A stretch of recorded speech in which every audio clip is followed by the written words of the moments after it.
The scream came first, not the loud, angry kind, but a soft, painful gasp that made Michael Adeyemi order his drive to stop immediately. Oh no, my interview. He turned fast, and what he saw hit him harder than any business failure ever had. A young woman stood by the roadside, her clothes soaked with dirty mud water. Her white blouse was now brown, her black skirt stained, her folder dripping with ruined papers. Her hands shook as she tried to wipe the mud off, but it only made it worse. Her name, he would later learn, was Judith, but in that moment, she was just a heartbroken girl whose entire future had shattered in front of him. Michael looked back at his luxury SUV and the small puddle beside it. His driver had not seen her.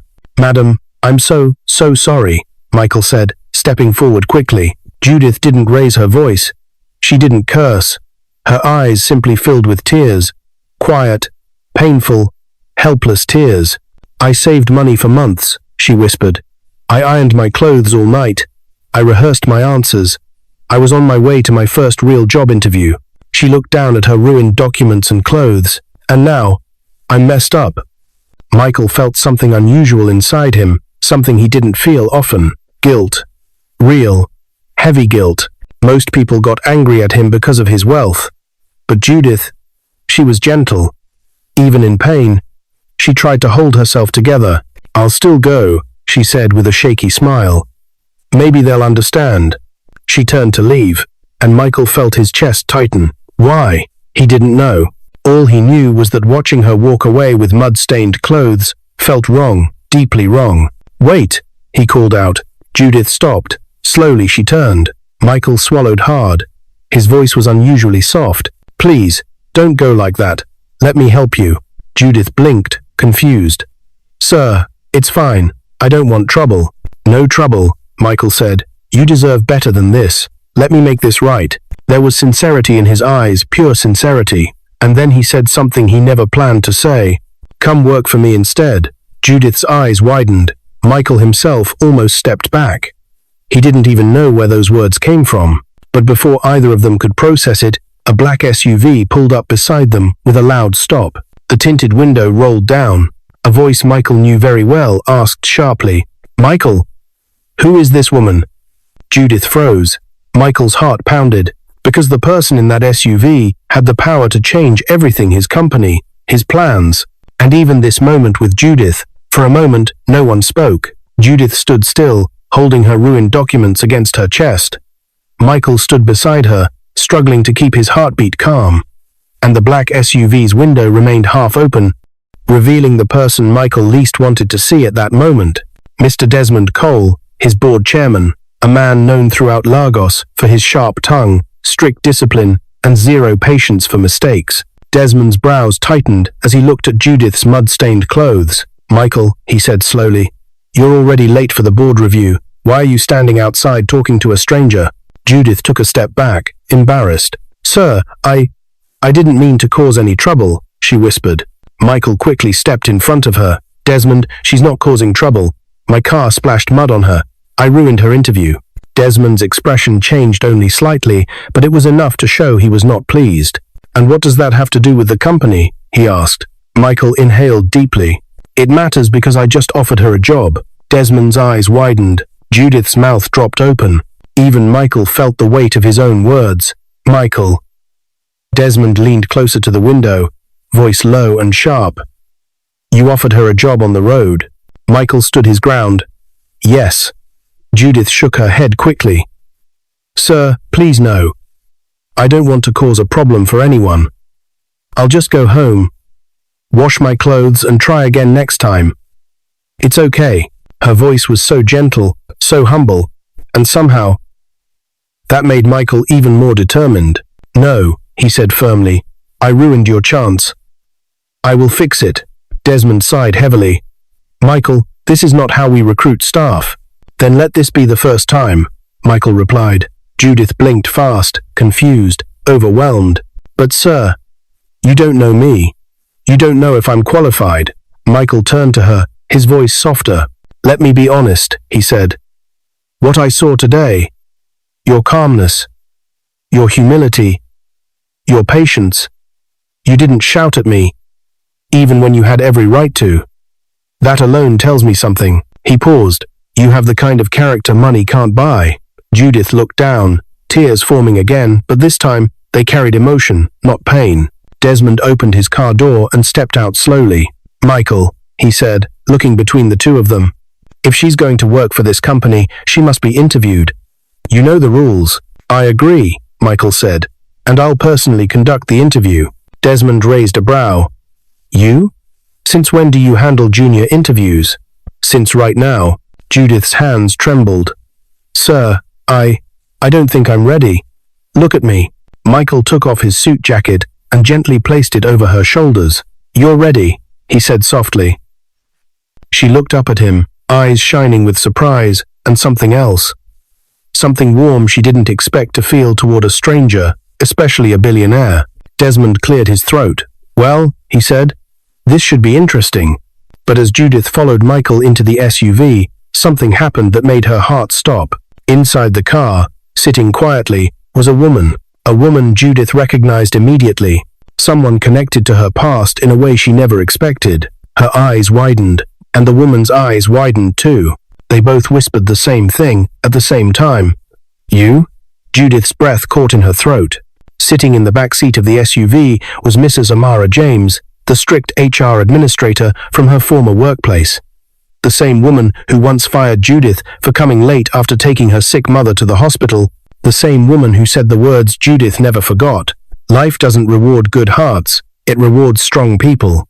Mrs. Amara stared back, speechless. You? Judith whispered again, voice trembling. Desmond frowned. You two know each other? Judith lowered her head.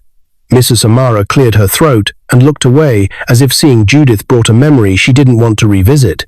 Michael, confused but curious, sat beside Judith. What's going on? He asked gently. Judith didn't want to talk about it. Not in front of everyone. Not in muddy clothes, with her confidence hanging by a thread. It's nothing, sir, she said softly. We just met before. But Mrs. Amara wasn't done. She used to work under me, she said sharply. But she wasn't good enough for the position. Judith's heart sank. Michael turned slowly to the woman, his expression calm, but very cold. Not good enough, he repeated. Why? She was always too emotional, she said. Too soft. Soft people don't survive in Lagos business. Judith's eyes filled with tears again, quiet tears of old wounds reopening. Desmond raised his brow at Michael. Are you sure you want to hire her now? Judith swallowed hard. This was her fear, her past always rising to pull her backward. But before she could speak, Michael leaned forward, his voice steady. Let me tell you something, Mrs. Amara, he said. Soft people are rare. Soft people are the ones who change lives, and we need more of them in our company. Mrs. Amara looked stunned. Judith looked even more stunned. Michael wasn't finished. You judged her based on circumstances you didn't even understand. But I saw her today. I saw how she reacted when life hit her hard. His voice softened, and I saw strength. Judith's chest tightened. No one had ever defended her like that. Ever. The SUV grew quiet. Then Desmond spoke. Michael, the interview will be in 30 minutes. We're almost at the office. She needs to prepare. Judith looked down at her clothes, embarrassed. How? She whispered. I look terrible. Michael paused, then tapped Desmond's shoulder. Stop at the Boulevard Mall. Judith's eyes widened. So no, please. Don't spend. But Michael gave her a reassuring smile. You're going to walk into that building with confidence. Leave the rest to me. The SUV pulled into the mall's entrance. Judith stepped out, still wrapped in Michael's jacket. Her heartbeat raced. She had never set foot in such an expensive place. The glass doors alone looked like they could pay a year's rent. Michael walked beside her, gentle but full of quiet authority. Inside the clothing store, everything sparkled, soft lights, beautiful fabrics, elegant outfits on polished mannequins. Judith whispered, Sir, this is too much. I'm not. Judith, Michael said calmly. Let me help you prepare for the future you deserve. She didn't know what to say. She stood still, overwhelmed. Then Michael picked a sky blue corporate gown that matched her calm personality. He handed it to her with a warm smile. This one feels like you, he said. Judith slowly reached for it, tears gathering in her eyes. But before she could thank him, her phone rang. She checked the screen. The number made her hands tremble violently. "No," she whispered. "Not now." Michael noticed her fear. "Judith, what's wrong?" She didn't answer. The phone kept ringing. Her whole body shook, because the caller was someone she had been running from for months. Judith stood frozen in the middle of the store, the new gown trembling in her hands. Her phone kept ringing, the sound cutting through the quiet room like a warning. Michael stepped closer. "Judith, talk to me. Who is calling you?" Her lips parted, but no words came out. The screen kept flashing the same name, Uncle Cola, the man who took a loan in Judith's name, the man who disappeared after getting her fired, the man she had been trying to avoid for months. Judith quickly declined the call, her eyes filled with panic. "I'm sorry, sir," she whispered. I just want today to go well." Michael didn't push further. He simply studied her face, her fear, her worry, her shaking hands. "Judith," he said softly, "you're safe here, I promise." Before she could reply, Desmond walked into the store. "We're out of time," he said. "The board is waiting. If she doesn't get dressed now, we will cancel the interview." Judith's heart jumped. "I'm ready," she said quickly. She rushed into the changing room. Inside, she stared at herself in the mirror. The sky blue gown fit perfectly. It made her look confident, like a woman with a future. She took one deep breath and stepped out. Michael smiled the moment he saw her. "You look amazing," he said gently. Judith's cheeks warmed, but as they walked toward the exit, something unexpected happened. Mrs. Amara stood there, arms crossed, blocking the path. "You can dress her up all you want," she said coldly, "but that won't change who she really is." Judith felt her stomach drop. Desmond frowned. "Amara, this is not your decision." But Mrs. Amara stepped closer, eyes locked on Judith. "Tell them," she said. "Tell them why you were fired. Tell them about your uncle. Tell them everything you didn't want them to know." Judith's breath hitched. Michael looked at her, shocked. What is she talking about? Judith's chest tightened. Her secret, the one she had been hiding, was about to be exposed. Right before her interview, Judith felt the ground shift beneath her feet. Everyone stood still. Michael, Desmond, the store staff, waiting for her to speak. Her hands shook. Her throat tightened. Mrs. Amara stepped closer. "Go on," she said coldly. "Tell them the truth you didn't want anyone to hear." Judith closed her eyes. For years she carried this burden. For years she hid it because no one ever listened. Because every time she tried to explain, she was judged. Now, she had no choice. She looked up at Michael, her voice soft but steady. "Sir, I didn't steal from my former office like they said." Desmond raised a brow. Michael frowned deeply. Judith continued. "My uncle, Uncle Cola. He took a loan using my ID card. When he didn't pay back, the company blamed me. I tried to explain. I begged. But no one believed me." A tear slipped down her cheek, and 2 days later, I was fired. Mrs. Amara folded her arms, unbothered. "You were irresponsible. That is why." "No," Michael cut in sharply. His voice was calm, but dangerous. "You judged her without listening. You punished her for someone else's actions." The room went silent. Judith shook her head quickly. "Sir, please. Don't fight. I'm only here because of your kindness. I don't want to cause trouble for anyone." Michael stepped closer to her. "You didn't cause this," he said softly. "Life did, but life won't win today." Desmond cleared his throat. "The board is waiting. We must go." Judith nodded, wiping her tears. Michael offered his hand to guide her. She hesitated, then placed her hand in his. Together, they walked out of the store and into the elevator up to the executive floor of Adeyemi Holdings. The elevator doors opened. Judith's heart almost stopped. A long glass hallway, board members in suits, employees staring curiously, and at the far end, a conference table filled with senior executives waiting for her interview. Her legs felt weak. "Sir, I'm scared," she whispered. Michael leaned in gently. "Don't be scared. Be honest. That's your power." They walked inside. Judith took her seat. Everyone watched her silently. The head of recruitment began. "State your name." Judith inhaled deeply. "My name is Judith Okafor. Why do you think you are fit for this company?" Judith paused, just for a heartbeat, then spoke with a quiet courage she didn't know she had. "Because I don't give up," she said. "Even when life pushes me down, I get back up.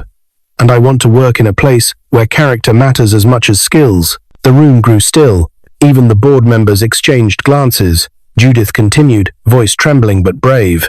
I may not have the perfect past, but I'm ready to build a better future. Michael's eyes softened. Desmond tried not to smile. For the first time in months, Judith believed in herself. The interview continued, questions, answers, moments of doubt, moments of confidence. And then, as the final question was asked, as Judith gave her last answer, as Michael watched proudly, the conference room door burst open. Everyone turned sharply. A panting security guard stepped inside, fear written across his face. Sir, he said urgently to Michael, there's a man downstairs screaming your name, and he says he must speak to Judith right now. Judith's heart froze, because she already knew who it was. The guard continued, he said his name is Kola Okafor, and he claims that Judith belongs to him. The entire board gasped. Michael stood up instantly. Judith's blood ran cold. Her past had come for her. Right at the moment her life was about to change forever. What is your view about this story? Where are you watching from? Do well to let us know in the comments below, and don't forget to like, share, and subscribe for more interesting stories. Stay blessed.